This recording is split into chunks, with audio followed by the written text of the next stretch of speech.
ඔන්න ඉතින් වෙනදා වගේම මගේ වීඩියෝ එකට ඔයාලව අදත් සාදරයෙන් පිළිගන්නවා. ඉතින් වීඩියෝ එකත් එක්ක දිගටම ඉන්න. චාෝ ළමයි ඔයාලට කොහොමද? ඔයාලා හොඳින් ඉන්නවා නේද? ඔන්න ඉතින් අද කෑම වීඩියෝ එකක් තමයි අරගෙන ආවේ. හැබැයි අද කෑම හදන්නේ මම නෙමෙයි. අද අපේ ගෙදර කෑම එක හදන්නේ මගේ හස්බන්ඩ්. ඉතින් අද ඉතාලියේ තියෙන කෑමක් තමයි අපි හදන්නේ. ඒක අපි හදන්නේ බටු වලින්. ඉතින් අපි නම් ලංකාවේ ඉතින් බටු වලින් බටු මෝජු, බටු කිරට, බටු තෙල් දාලා එහෙමනේ ඉතින් කෑවේ. ඉතින් මේක ඉතාලි අයගේ ප්‍රසිද්ධ කෑමක්. ඇත්තට මේක හස්බන්ඩ් රසට හදනවා. එයා සාමාන්‍යයෙන් මෙහි කෑම ಜಾති මට හදලා දෙනවා. මොකද මට වැඩිය එයා රසට ඒ කෑම ಜಾති හදනවා.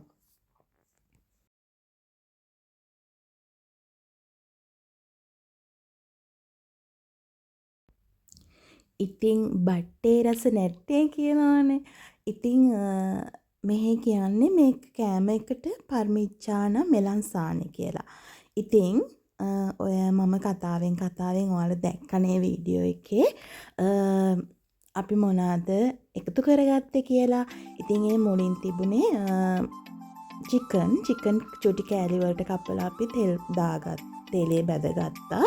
ඊට පස්සේ ලූණු සුදු ලූණු ඒ කරන දේවල් දාලා මේ ඔයාලට පේන්නේ අපි එකතු කරන්නේ මෙහි තියෙනවා තක්කාලි වලින් හදපු පේස්ට් එකක්. ඒ වගේම අපි 3ක් එකතු කරගත්තා. ලොකු ප්‍රමාණයක් අපි හදන හින්දා. ඊට පස්සේ අපි මේක ඒ පේස්ට් එක එකතු කරගත්තට පස්සේ මඩ ගෙන්නේ පැයක් විතර උයා ගන්නවා. ඒ ප්‍රමාණය උයාගත්තාම ගොඩක් රසයි ඒක. ඔන්න ඉතින් අපි මේ විදිහට ඒකට අවශ්‍ය කරන පේස්ට් එක හදාගත්තා. ඊට පස්සේ තියෙන්නේ බටු ටික මේ විදිහට තීරු විදිහට කපා ගන්න. ඉතින් මම ඉතින් පොඩි සයිඩ් සපෝට් එකක් දෙන්න තමා මේ හදන්නේ. හැබැයි මේක අර තීරු විදිහට ලොකු වෙන්නේ නැතුව පොඩි වෙන්නේ නැතුව කපා ගන්න ඕනනේ. ඉතින් මට ඒක ඇත්තට මේ විදිහට කපා ගන්න බැරි වුණා. ඒක ජෝටි වෙනවා නැත්තම් ලොකු වෙනවා. ඊට පස්සේ හස්බන්ඩ් මේ ටිකත් ඉතින් කැපුවා. ඊට පස්සේ මේ විදිහට අපි කපාගෙන අපි මේක තෙලේ බැද ගන්න ඕනේ. ඊට පස්සේ ඇත්තටම ලොකු ප්‍රමාණයක් ආවා ඒ ටික බටු කපා ගත්තට පස්සේ ඊට පස්සේ අපි තෙල් එකක් ලිපේ තියලා මේ ටික තෙලේ බැද ගන්නවා. අපි හස්බන්ඩ් මේ පාන් පිටි තවරලා තමයි මේ ටික බැදගත්තේ. ඇත්තටම අපි මුලින් හිතුවේ ඔක්කොම තෙලේ බැද ගන්නවා කියලා. ඇත්තටම මේක ලොකු කියන්නේ බර ආහාරයක්. මොකද ඒකට අපි එකතු කරන જાතිත් එක්ක ඊට පස්සේ අපි කල්පනා කරා මේ තෙල් ප්‍රමාණය වැඩි වෙන හින්දා බැදගත්තාම oven එකේ ටිකක් දාලා ගන්න. ඊට පස්සේ අපි oven එකෙත් භාගයටත් වැඩි ප්‍රමාණයක් දාලා තමයි ගත්තේ. ඒ තෙලේ බැදගත්තු ටිකත් අපි තෙත අර කොලයක් අරගෙන තෙත කියන්නේ තෙල් මේ අයින් කරගත්තා. ඔන්න ඉතින් අපි ඊට පස්සේ අවශ්‍ය කරන ඔක්කොම මේ හදාගෙන අපි පර්මිජානෝ මෙලන්සානා එක හදන්න තමයි හදන්නේ. ඉතින් ඒකට අවශ්‍ය කරනවා අපි මේ හදාගත්ත සෝගු එක තියෙනවා. පිටතර 3ක් කඩලා හදාගත්තා. ඊට පස්සේ අර මම පෙන්නුවේ චීස් කුඩු එක. චීස් කුඩුත් ඕන වෙනවා. ඊට පස්සේ මොසරෙල්ලා චීස් දාන්න ඕනේ. ඊට පස්සේ අපි අර බැදගත්ත බටු ටික.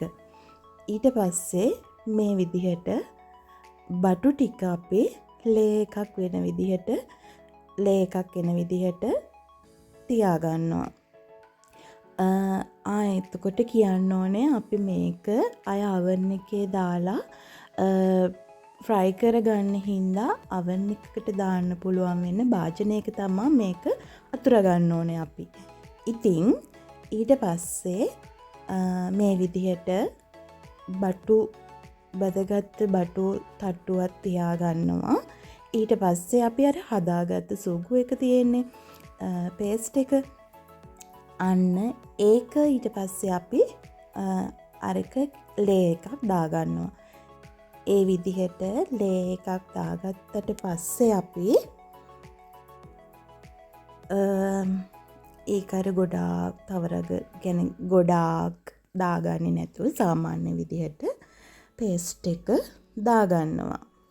ඊට පස්සේ අපි අයලේ එකක් විදිහට අපි ගත්තනේ මොසරෙල්ලා චීස් එක. අන්නේ මොසරෙල්ලා චීස් වලින් අයලේ එකක් දාගන්නවා. ඒත් එක්කම චීස් කුඩු ටිකකුත් ඒත් එක්කම අපි දාගන්නවා. ඉතින් බලමුකෝ අපි හස්බන්ඩ් කොහොමද මේ කෑම එක හදන්නේ කියලා.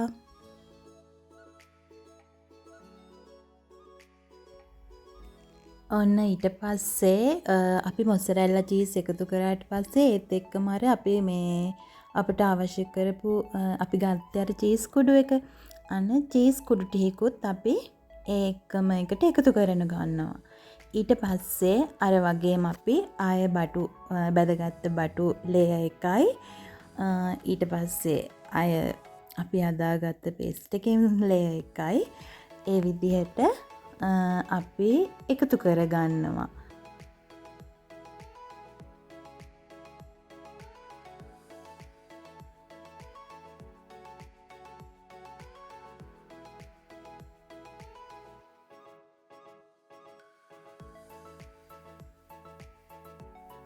ඔන්න ඔය විදිහට අපි ඊට පස්සේ අර බඩු එකතු කරගත්තට පස්සේ අපි කඩාගත්ත බිත්තර වලින් ටිකක් ඒකට අය එකතු කරගන්නවා. බිත්තර පොඩි ප්‍රමාණයක් මුළු බටු වල ඔක්කොගෙම වැටෙන විදිහට අපි එකතු කරගන්නවා.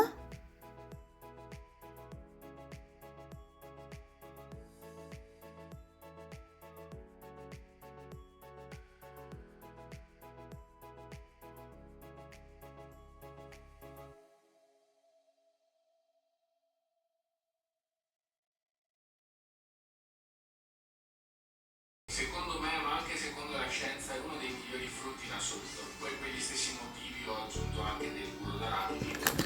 L'ho messo l'aspetto non è buono. Ora tocca il pranzo, perché a pranzo devo mangiare bene. Sì. È ora di pranzo, ho famissimo. Ti faccio un breve recap di quello che ho mangiato. Ovviamente poteva non esserci l'insalata, che è la cosa più consigliata.